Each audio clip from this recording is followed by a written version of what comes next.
ఇప్పుడే Country Delight app ని download చేసుకోండి. Download the Country Delight app now. అందరికీ నమస్కారం, నేను Swaroopa Potlapalli. Welcome to Suman TV. Tollywood panchayati megastar Chiranjeevi ఇంటికి చేరింది.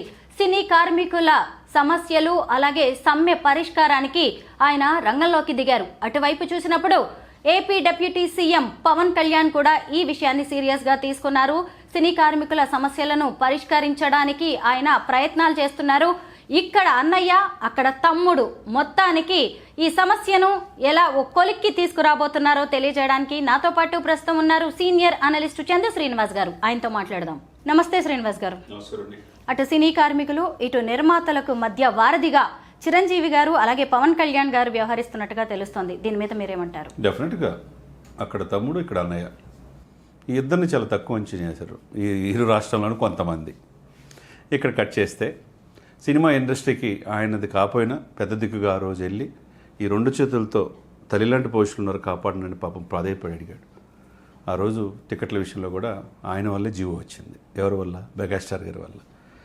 పాపం అది వెళ్ళటం కూడా తన తమ్ముడుగా పవన్ కళ్యాణ్ గారికి అసలు నచ్చలా. ఇప్పుడు డిప్యూటీ సీఎం గారికి తన అన్న అట్లా ప్రాధాయపడతాం అది మనసులో పెట్టుకున్నాడు. కట్ చేస్తే సినిమా పరిశ్రమని గుండెల్లో పెట్టుకుంటాం, మీరు రాండి, ఆంధ్రప్రదేశ్లో షూటింగ్ చేసుకోండి, కలవండి ముఖ్యమంత్రి గారిని, నన్ను కలవండి, శాఖ సినిమా ఫోటోగ్రఫీ కూడా నా పరిధిలోనే ఉంది, ఈ సమస్యలన్నీ పరిష్కరిస్తామని చెప్తున్నారు. అంతే కదండి. తీర ప్రాంతం ఉంది, గుజరాత్ తర్వాత సముద్ర తీర ప్రాంతం, మారేడుమిల్లి ఫారెస్ట్ ఉంది, తలకోన ఉంది, గోదావరి జిల్లా అందాలు ఉన్నాయి. ఇన్నున్నప్పుడు ఇక్కడ కూడా షూటింగ్ చేసుకోండి అని చెప్పి ఆయన ఆహ్వానం పలికారు. మరి అదే సమయంలో ఇక్కడ ఎవరు కనపడుతున్నారు? 2 వారాల నుంచి ఈ సమ్మె జరుగుతుందే, ఇంతమంది హీరోలు ఉన్నారే, నేనంటారే, మరి ఏంటి పరిస్థితి? ఆ పెద్దరికం తీసుకోవడానికి కూడా ముందుకు రారు. తీసుకున్న వాళ్ళ మీద ఎటొకటి తడిగుడ్డ ఏదో అంటారు కదా, ఆ విధంగా వేస్తారు. ఇప్పుడు ఏమైంది చివరికి?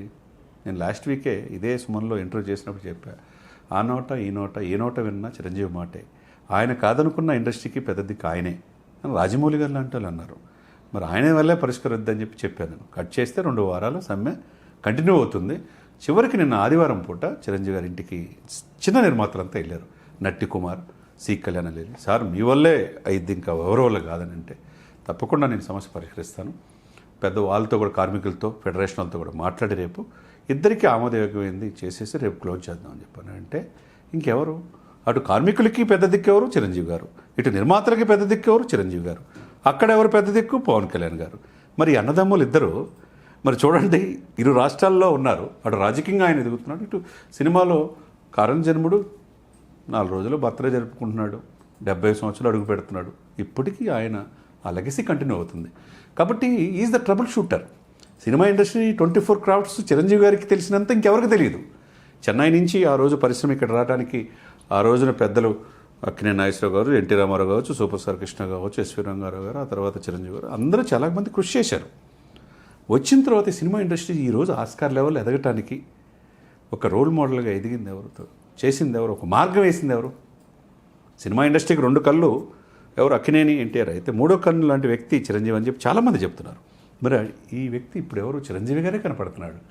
ఒకవైపు బ్లడ్ బ్యాంక్ సేవా కార్యక్రమాలు, అనేక అవార్డులు, నెక్స్ట్ లెవెల్ వెళ్ళిపోయాడు. దేశ ప్రధాని మోదీ గారు కూడా సంక్రాంతి వేడుకల్లో చిరంజీవి గారిని పిలిపించుకుంటున్నాడంటే మరి దీన్ని బట్టి మనం ఏమనుకోవాలి మేడం? సమస్య ఎక్కడుంటే పరిష్కారం ఎక్కడ దొరికిద్దో ఇప్పటికైనా అర్థమైందా? ఎవరైతే చిరంజీవి గారిని విమర్శించేవాళ్ళు కావచ్చు, మెగా ఫ్యామిలీని తక్కువ చేసేవాళ్ళు కావచ్చు, వీళ్ళందరికీ ఇప్పుడు తత్వం బోధపడిందా అనేది క్లియర్గా కనపడుతుంది కదా. మార్గం ఎక్కడుంది సమస్యకి? సొల్యూషన్ చెప్పండి. చిరంజీవి గారి ఇంటి దగ్గరే. చిరంజీవి గారితో పాటు ఎక్కడో ఏపీలో ఉన్న డిప్యూటీ సీఎం పవన్ కళ్యాణ్ గారి వైపు కూడా అందరూ చూస్తూ ఉన్నారు. ఆయన కూడా ఓ ఆశాకిరణంలా కనిపిస్తూ ఉన్నారు. ఆయన ఏం చేయబోతున్నారు సినీ కార్మికుల సమ్మెకు సంబంధించి? డెఫినెట్గా అండి. ఇప్పుడు ఆయన సినిమా కూడా ఉస్తాద్ భగత్ సింగ్ కూడా షూటింగ్ అయిపోయింది. ఆ షూటింగ్ సమయంలోనే కొంతమంది వెళ్ళి ఇట్లా మా సమస్యల పరిష్కారం కావట్లేదని చెప్పి పాపం ధర్నా చేసిన మాట వాస్తవం. ఓజీ అయిపోయింది. సెప్టెంబర్ 25 ప్రపంచవ్యాప్తంగా రిలీజ్ కాబోతుంది. ఆ తర్వాత ఉస్తాద్ భగత్ సింగ్. కట్ చేసిన అందరు హీరోలు సినిమాలు ఉన్నాయి. ఇప్పుడు పెద్ద సినిమా హీరోలు ఉన్నాయి, చిన్న సినిమా హీరోలు ఉన్నారు, పెద్ద నిర్మాతలు ఉన్నారు, చిన్న నిర్మాతలు ఉన్నారు. వాళ్ళు బతకాలి, ఇల్లు బతకాలి. 10 కోట్ల బడ్జెట్ నుంచి 100 కోట్ల నుంచి 1000 కోట్లకి వెళ్ళిపోయింది. ఇక్కడ మన సినిమా, తెలుగు సినిమా అనేది ఖండాంతరాలు దాటి వెళ్ళిపోయింది. మరి ఆ లెగసీని కంటిన్యూ చేయాలంటే ఈ సమస్యలు పరిష్కరించుకోవాలి. కార్మికులు ఇచ్చిన హామీని వాళ్ళు చెప్పినంత కాకపోయినా మధ్య మార్గంగా సమస్యను పరిష్కరించుకోవాలి. ఎవరు మేము తగ్గమంటే అది సమస్యకు పరిష్కారం కాదు. చిరంజీవి గారు లాంటి పెద్దవాళ్ళు అక్కడ కావచ్చు, పవన్ కళ్యాణ్ గారు కూడా మేము వచ్చి సంవత్సరం అయింది, మేము ఎప్పుడూ ఆహ్వానం మేము గుండెల్లో పెట్టుకుంటామంటే ఇంతవరకు వచ్చి సీఎంని సత్కరించే టైం కూడా మీకు లేదని చెప్పి సున్నితంగానే ఆయన చెప్పాడు.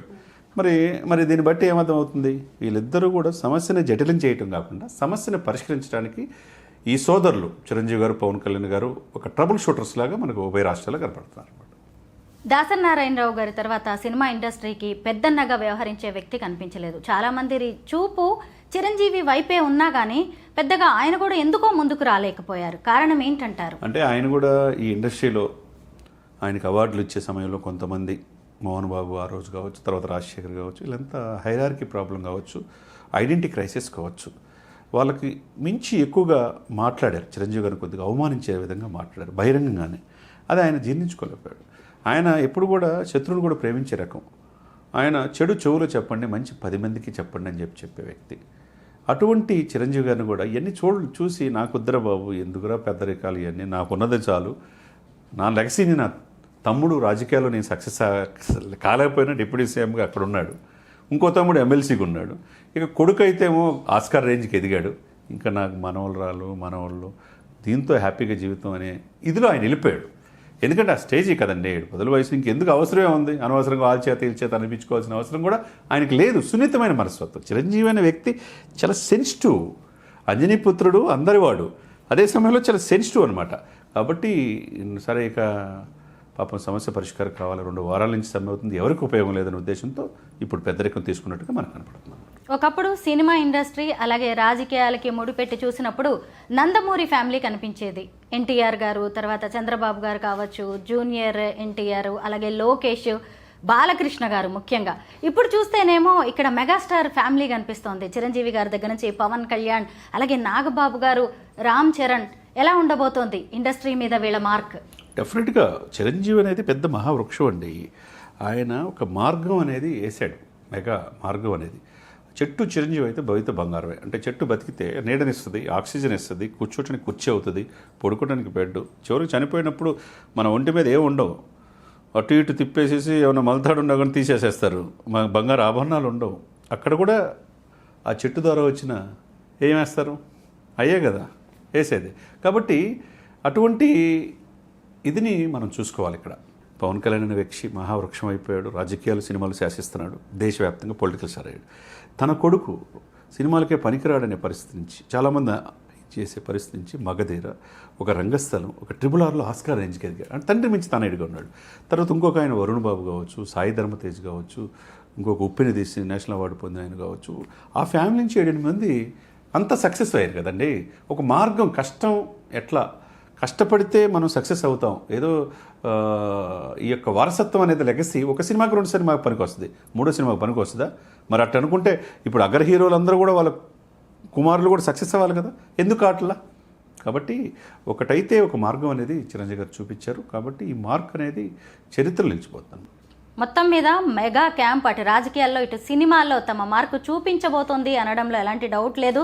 15 రోజులకు పైగా సాగుతున్న సినీ కార్మికుల సమ్మెకు చిరంజీవి గారి ఎంట్రీతో ఫుల్ స్టాప్ పడబోతుండడం అందరికీ సంతోషకరం. Thank you so much Chandu Srinivas గారు.